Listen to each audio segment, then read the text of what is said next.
There's so much confusion about positive thinking and motivation that I'd like to kind of share with you some ideas about what the real positive thinking is, what motivation is, what it will do, and what it won't do.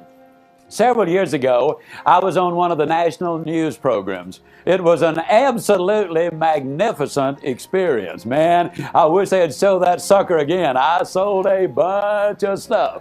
But the old boy that did the interview was really something else. He was so skeptical, he'd demand a bacteria count on the milk of human kindness. I honestly believe that he believes, really he's so cynical that he still thinks somebody pushed Humpty Dumpty. I mean, you have seen the kind. His opening statement to me, the first cracker out of the barrel after he had turned on the cameras, he said, "Zig, you go all over the country talking about positive thinking, making money, going to the top." He said, "You're so positive, you think you could whip Muhammad Ali?" Well, folks, that's dumb, even though I fought in the ring 2 years. And it's a matter of record, just for your information, that the worst I ever finished was second. As a matter of fact, the only reason I quit was because of my hands. The referee kept stepping on them. No, I don't think I could whip Muhammad Ali. For that matter, I don't even think I could take your appendix out, sir, and have you live. But I tell you what, I'll bet you. I'll bet if you and I were on a desert island 1,000 miles from everybody else, and all of a sudden you said, "Oh, my side hurts," and I'd say, "Let me see." Put my hand on your side, it's burning up with fever. I'd say, "Man, you got appendicitis," but that's no big deal. I've been watching a lot of television recently, seen no less than a dozen doctor shows in the last month alone, and they were all specializing in appendectomies. I watched them real good. It is not a difficult operation. As a matter of fact, I brought me some good sharp knives with me, got some good powerful germ-killing medicines. And you know me, I'm so optimistic I'd go after Moby Dick in a rowboat and take the tartar sauce with me. Man, I believe we're going to be able to get them out of there. Now, I believe that you would prefer that I took that approach instead of looking at you and saying, "Man, you're going to die." And the reality is, ladies and gentlemen, that the first approach would give him an infinitely better chance of surviving than would the second one. Let me lay it on the line because this is so important.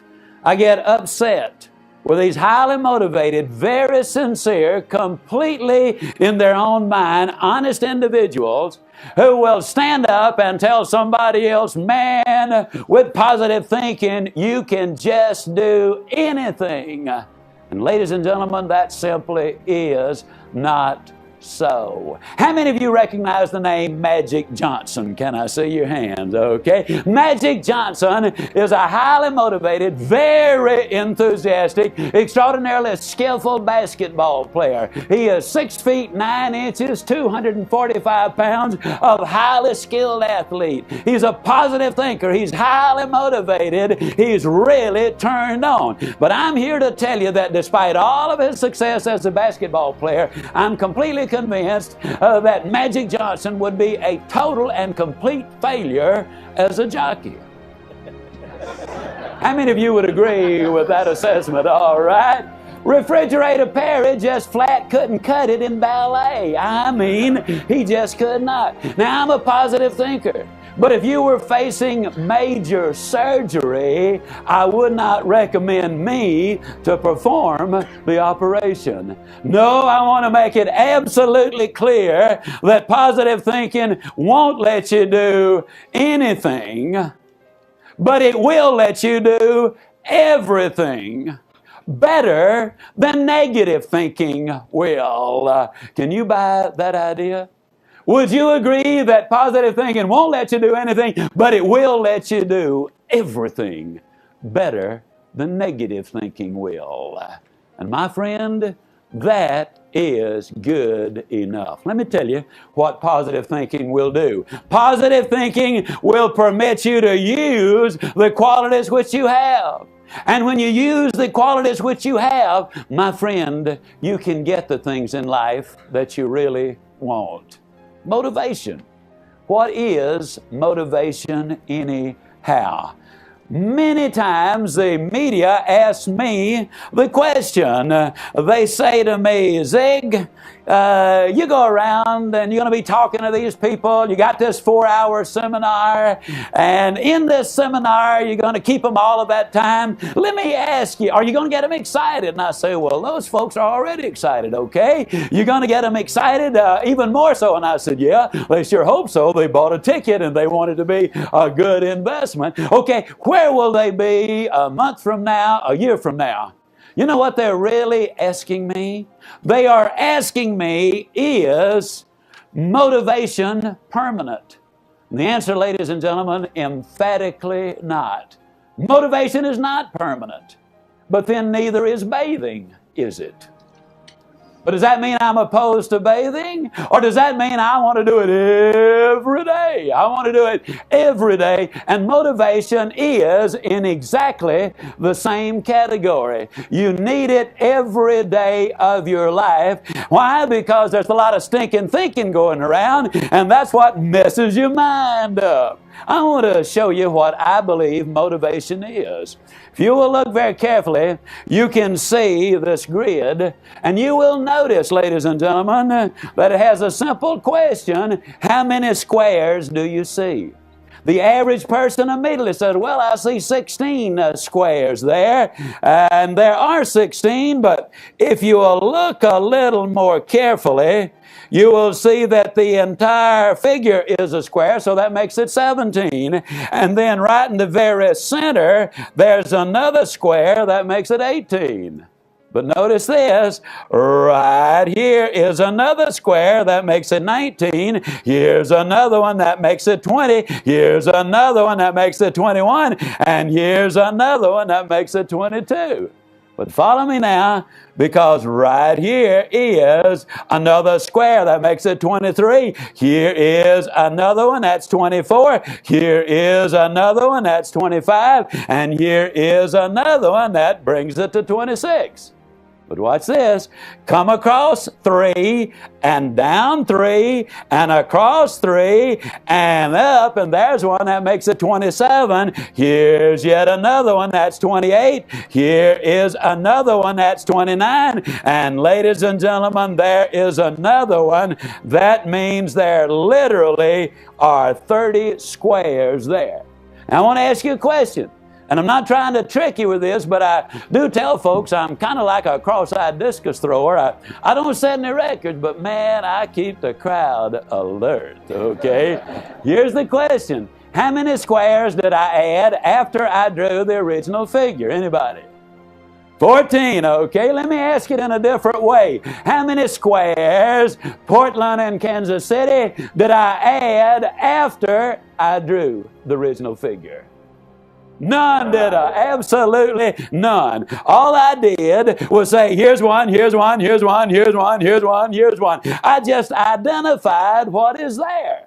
What is motivation? To motivate is to draw out or to pull out. People ask me, Ziglar, I'm going to listen to you through that seminar. What am I going to get out of it? And I have to be honest and say, not much. But let me tell you, friend, this seminar is going to get a lot out of you. You see, what we've done thus far is we have identified the qualities which you have inside of you. And the purpose now in helping you recognize those qualities and begin to develop those qualities, that's when things begin to happen. Motivation. So many people think that people who are motivated are always jumping up and down and whooping and shouting and hollering. A few years ago, I was speaking in Washington, D.C. I spoke to the National Council of Parents for Drug-Free Youth. It was a wonderful organization. Mrs. Reagan was there. Brooke Shields was there. She had done a commercial. I was the wind-up speaker that evening, and the audience was most appreciative and very responsive. They laughed at all of my jokes. Which is a sign of intelligence. They said nice things about me, you know, and so I went to bed, had a good night's sleep. Next morning, I was down in the restaurant awaiting my turn to be seated. Now, there were about a dozen people behind me, and the host had gone out to seat the couple in front of me, and so I was just standing there awaiting my turn. Now, I don't know how you stand when you stand, but when I stand, I just stand. For example, I do not know how to stand motivated. So I just stand in there, and these three ladies walked in who had been there the evening before. And when they were across the restaurant, they spotted me, and in whispers that you could only hear about 100, 150, 200 yards, one of them said, "There's our speaker from last night." Second one said, "Yes, and he is obviously a night person." Third one said, said he sure don't look motivated to me. Now, folks like to say, I don't know how you stand when you stand, but when I stand, I just stand. I don't know how to stand motivated. I don't know whether they expected me to be standing there looking out at everybody in the restaurant, grinning from here to here, maybe waving at them at the same time and jumping up and down while I'm doing it. That's motivation. That's insanity. That's what it is. Some of the most motivated people on the face of this earth are quiet people. They're not tub thumpers like we'd say down home, but when you get around them, you can feel the intensity of their excitement in what they are doing. That's what I'm talking about. Now, what we need to do is to have some motivation that really works. I'm confident that everybody here has noticed that when I do my talking, I do a lot of walking. And when I'm doing a lot of walking, I'm also doing an awful lot of looking. And I've been amazed at the youthfulness of this crowd here in Salt Lake City. Bunch of kids really is what we've got gathered together here today. I don't see anybody even old enough to know what I'm about to tell you. So I just have to tell you. When you get to be a certain age, there are physical and chemical changes which take place in the human body. And as you know, there's an awful lot of pollution out in the air. And when the pollution in the air gets together with the physical and chemical changes in the body, what happens is it destroys the strength of the lenses in your glasses. Maybe some of you are younger than I thought you were, older than I thought you were.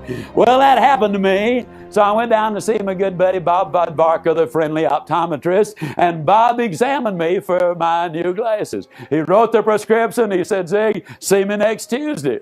Well, the following Tuesday, I walked in to see my buddy Bob. He put these new bifocals on me, and he did a couple of adjustments. Said, "Well, how do they feel?" I said, "They feel great." He said, "They look good too. You're on your way." Well, I headed for the front door, and as I stepped out the front door, I did a couple of adjustments, as we always do. And my car is parked about 25 feet away, and I headed for my car. Now, you talking about a high-stepping dude, old Ziglar's really picking him up and putting it down. Now, obviously, I did not realize that till I drew abreast of the car, and there my right leg was up about 4 feet, and I saw the reflection in the window. And you know how you do when you've done something not overly bright. You think everybody in town not doing a thing in the world but looking at you. So I looked around right quick to see if I'd been caught in the act. Nobody was paying me the least bit of attention, but realizing how totally ridiculous I must have looked, I couldn't help it. I just hollered out loud. I got so tickled.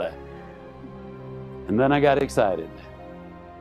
Because though I've been doing this for many, many years, that day for the first time I clearly understood the role that I play in America today. You see, ladies and gentlemen, the reality is I'm an optometrist. And what I do is I go all over this land fitting people with new glasses. And what I've done for you today, whether you're in Salt Lake or Portland or Kansas City, what I have done for you today is brought you a brand new pair of glasses. I got to tell you something about these glasses. First of all, they will fit you perfectly. Second, they are absolutely not rose-colored. I will repeat what I've said a number of times, and that simply is that life is tough.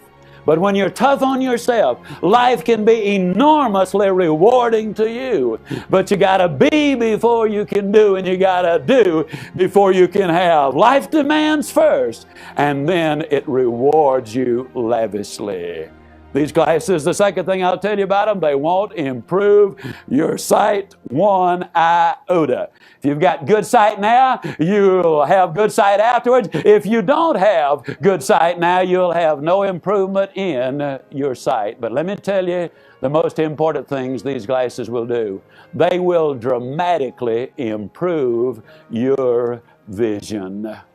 Helen Keller was asked the question, what would be worse than being blind?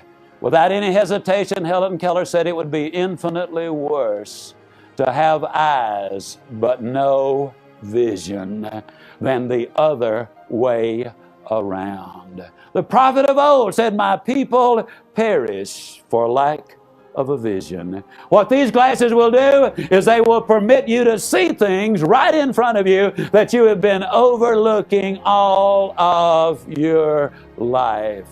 Forbes magazine did a study, or reported on a study. And in this, they revealed that entrepreneurs invariably, in an incredibly high percentage of the cases, make their money after they have moved to a new location. Now, wait a minute. Don't start packing your bag yet. What they discovered was this. Many of those people made their money when they moved from Salt Lake City to Portland. But others made their money when they moved from Portland to Salt Lake City. Some made their money when they moved from Kansas City to Chicago, but others made their money when they moved from Chicago to Kansas City. What they discovered was very simple. The location really is not the point. Opportunity, ladies and gentlemen, is where you are. Calvin Hunt, good friend of mine down in Victoria, Texas. Calvin is in the life insurance business. In 1982, in the insurance industry, they had a recession. As most of you know, the media has accurately predicted 28 of the last 2 recessions. Well, Calvin Hunt said to me, Zig, in the insurance business today, when we have a recession, our business drops about 10%. I mean, it goes down that much. But 50% of all of the agents either quit or quit trying. Now he said, Zig, if you got 90% as much business and 50% as much competition, then doesn't it figure that your business ought to at least double? And I said, Calvin, that's the way I see it. He said, that's the way I see it too. That's exactly what happened. Now the side note is this. He sells insurance contracts where the premiums are $100,000, $200,000, $300,000 a year. The point I'm trying to make is the business is right here in front of us. Opportunity is right where you are, ladies and gentlemen. It is not in some faraway place with those strange sounding names. It is right here. And most people simply overlook it. Let me give you a very simple example of what I'm talking about.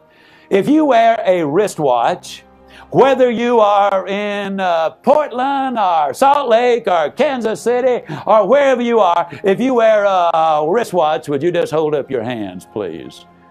Now, do not look at your watch. Don't look at it.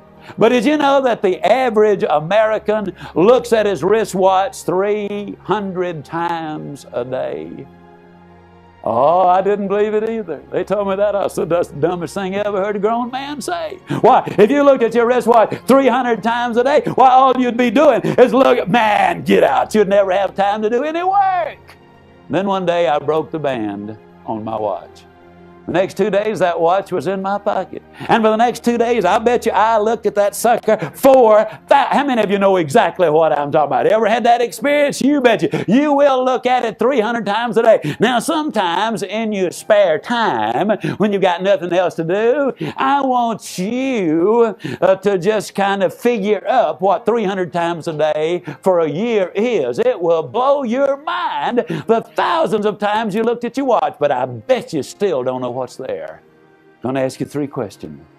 Now, Don't try to sneak a peek at your watch now. One more time is not going to hurt, not going to help you a bit. If thousands won't do it, one more is not going to help. I want to ask you 3 questions about your watch. Do not answer them out loud, and please don't turn to your next door neighbor and tell them what the answer is. You're going to get your chance in just a second. Question number 1, does your wristwatch have regular numerals or Roman numerals? How many of you just missed the first one? Can I see your hands? Come on now, be honest with me. All right. Question number 2. Does it have numerals at all? Or are they slashes or dots or blanks or emblems or a combination of all of them? Now, question number 3 is the tough one. And the reason it is so tough is simply because it has 4 parts. And for the benefit of our educators, they are not multiple choice. First part of the question, what's at the 12 o'clock slot? Think it through. What's at the 3 o'clock slot? What's at the 6 o'clock slot? And what's at the 9 o'clock slot? Now that you've thought those answers through, I want you to carefully, as a matter of fact, maybe for the first time since you have owned your watch, I want you to very carefully look at your watch.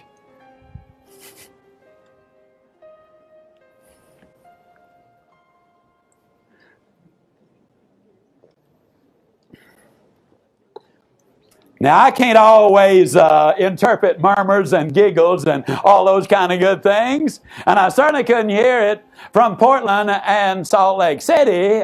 From Portland and Kansas City. But for those of you who are right here, how many of you missed at least one of the questions? Can I see your hand? Boy, about everybody's got their hand up. Now, how many of you remember just a few seconds ago when I said, now I want you to carefully, as a matter of fact, maybe for the first time since you've owned your watch, I want you to very carefully look at your watch. How many of you remember me saying that a few seconds ago? Okay, what time is it?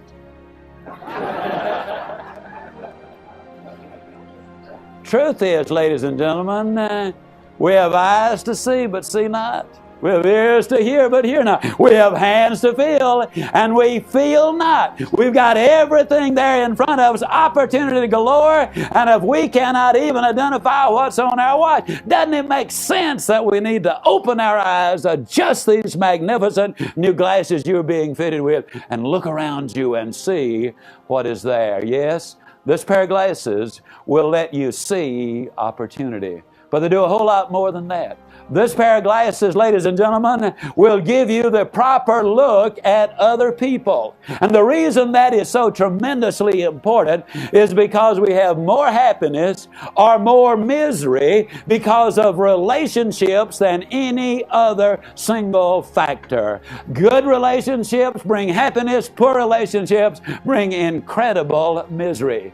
And the way you look at people is so important because you treat people like you see them. And the way you treat them determines what the relationship is going to be. This pair of glasses will let you see people properly. Andrew Carnegie was the first great industrialist that our society produced. At one time, he had 43 millionaires working for him. This was over 100 years ago. Now, 100 years ago, a millionaire was somebody with money. They were flat rich. A reporter heard of this phenomenal fact. He went to Mr. Carnegie and he said, Mr. Carnegie, how on earth did you manage to hire 43 millionaires? And Andrew Carnegie said, well, when I hired them, none of them were millionaires. Then the obvious question comes forth, and that question is, what on earth did you do to develop them to the degree that they became so valuable to you that you were able to pay them enough money that they became millionaires? And Andrew Carnegie taught us one of the most tremendous lessons that you will ever hear when he taught us this. He said, you develop people in precisely the same way you mine gold. When you go in a gold mine to mine the gold, you will move tons of dirt to find an ounce of gold. But you don't go in there looking for the dirt. You go in there looking for the gold. What a tremendous lesson there is in that. You see, ladies and gentlemen, I'm convinced that you were born to win. But in order to be the winner you were born to be, you got to plan to win, you got to prepare to win, and you got to expect to win. And what this pair of glasses will do, it will be to help you become the winner you were born to be, and work with and develop others and help them to become winners as well.